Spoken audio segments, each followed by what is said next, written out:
I was like clutching my stomach. Like it was like this cramping that was happening while I'm watching. We had really good seats as well, and I'm like, oh my god. Hey guys, this is Tina. Welcome back to my channel. Today we're covering part 2 of my move from Sydney, Australia to somewhere I've never been before, which is America. If you go to part 1, you can get up to speed on how this move happened, all of the logistics behind moving to a new country, and my experience with finding an apartment and all of that. So make sure you check out part 1. And today we're getting stuck into what it's really like living in San Francisco. Now I am filming this straight after part 1, so I do still have audio issues, I think. I apologize, but I promise we will get better. Let's go.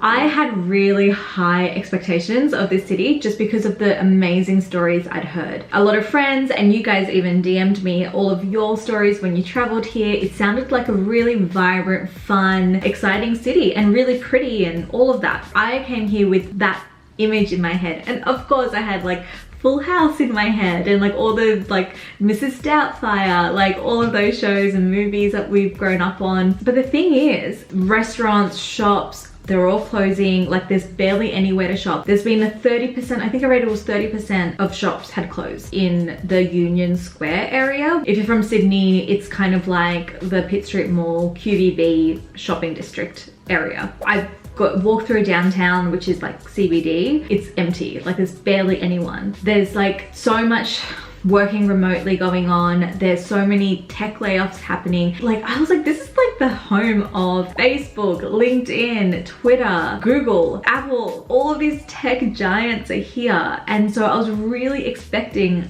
that wealth to be reflected in the infrastructure, the town, like the city. Like I really expected that, but it's not. There is this huge disparity between all of those tech giants doing their thing, and then there's the homeless issue, the drugs, the crime. I feel like I was well traveled and I've seen different like socioeconomic examples, but I was not prepared for what I saw in San Francisco. Yeah, it's very different and it's very confronting. I'll get into safety in a bit. Was it what I expected? Short answer is no.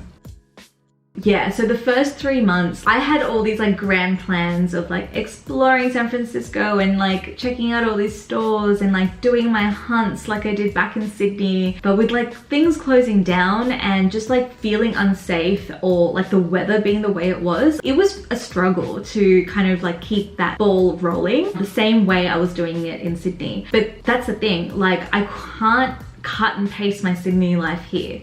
I need to figure out a different way to show up and a different way to do things, because I'm not in Sydney anymore. And I think it was a blessing in disguise to have this moment of like, oh my god, like nothing's working, like I can't do things the way I did back home. But it's like, yeah, but of course you can't, because you're not there anymore. So find a new way, find your new normal. So that's what I had to push through and do, find my new normal. It was a great time to reassess what was working, what I actually liked doing, what I wanted to do more of. Like YouTube is something that I wanted to do it, but I always kind of put it to the side, like, oh, I have no time. But now it's like, hey, I have plenty of time. I don't have like social commitments like I did back at home, and like family commitments and all of that. I have time to now pursue other projects. There's a silver lining in things. I saw this term the other day about having toxic gratitude. This whole time being in San Francisco, I've been trying to like find the silver lining and find the good in the city. Things would go wrong and I'd be like, oh, that's annoying, but you know what, I'm grateful to be here, I'm grateful for this apartment, and da-da-da. And I wasn't ever letting myself think about it too long. And then all of a sudden, it was like the most random thing. Our mail got stolen and they'd stolen my vitamins. It's nothing. It was like, it's not a huge thing, but that was what cracked me. And I burst out crying and I was like, I can't do this. I hate it here. Again, maybe that was the silver lining of my mail getting stolen, that it finally cracked me, where I could just like call a spade and say, no, it is actually really hard to be here, and then move on. It's okay to like acknowledge it and then move on. In fact, you need to, otherwise you won't let yourself move on. Yes, they love it.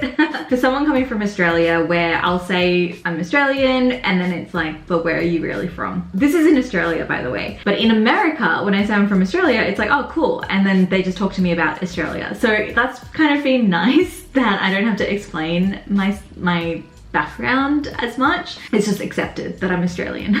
The Americans here have just all been super helpful, super curious, like very wanting to have a chat. Like our neighbors are so lovely. I do find Americans for the most part very friendly.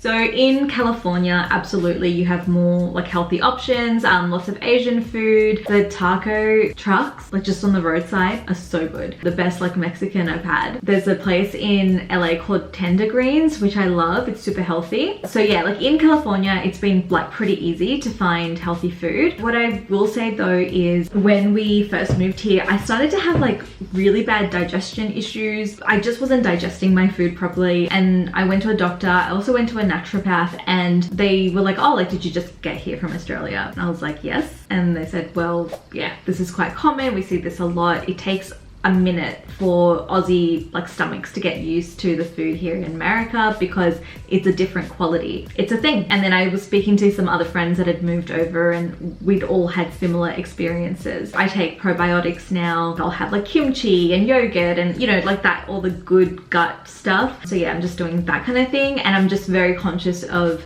what I'm eating when I'm out. The worst stomach ache I've ever had. I'd ordered a steak and mash. Pretty straightforward, right? And like steamed greens. The steak came out with like, it's almost like a sticky sauce on top, which I wasn't expecting. Kind of like a rib, like when you get ribs and it has like the sauce on top. I think that wasn't good for me because I was like clutching my stomach. Like it was like this cramping that was happening while I'm watching. We had really good seats as well, and I'm like, oh my god, I want to enjoy John Mayer, but I'm like, I'm also like, my tummy is so sore. Okay, I'll end this on the top 3 highlights. Number 1, I love how many dogs are in San Francisco, and they're allowed absolutely everywhere. It lights up my life. Number 3 is the amount of people I've been meeting. It's so interesting to like meet new people, hear about their life experiences. Like I love talking about life. It's been really nice just meeting new people, but then also knowing that I have these amazing, beautiful friendships back home in Sydney that, you know, people I talk to nearly every day, and I get to go home and visit. Number 3 is definitely just the travel and access to live music.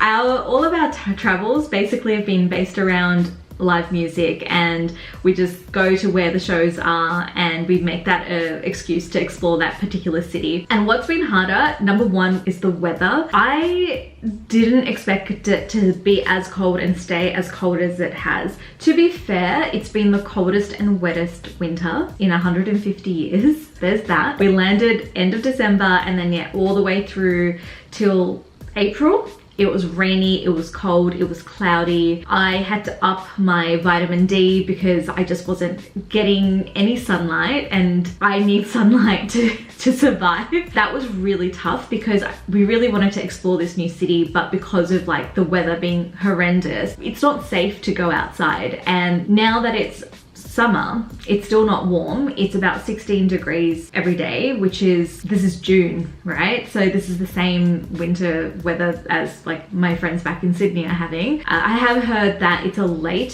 summer that San Francisco gets. So in like September or August, September, it's meant to be nice. So yeah. I am filming this from LA. We've come to LA for a month just to like get out of the gloomy weather. And I think that's it. Like it's gloomy. It's this constant cloud cover that makes it feel super oppressive. Which brings me to my next point, which is I'd heard about the homeless issue in San Francisco. You can't realize just how confronting it is. The drug use, the mental health issues that just the stuff that you see like constantly whenever you step out of the house. You don't know what you're gonna see. I remember one day, it was the Sunday, and we were just driving to go meet some friends, and I saw a guy walking his pig, and I was like, oh lol. And then the next stop was this guy who was doubled over. He wasn't ODing, but he just shot up because he was literally like folded over like this. Like his legs were like standing up, but his top half was like folded over, and Paul's like, oh, that's a fent fold, and I'd never heard that term before. And it's when you inject fentanyl,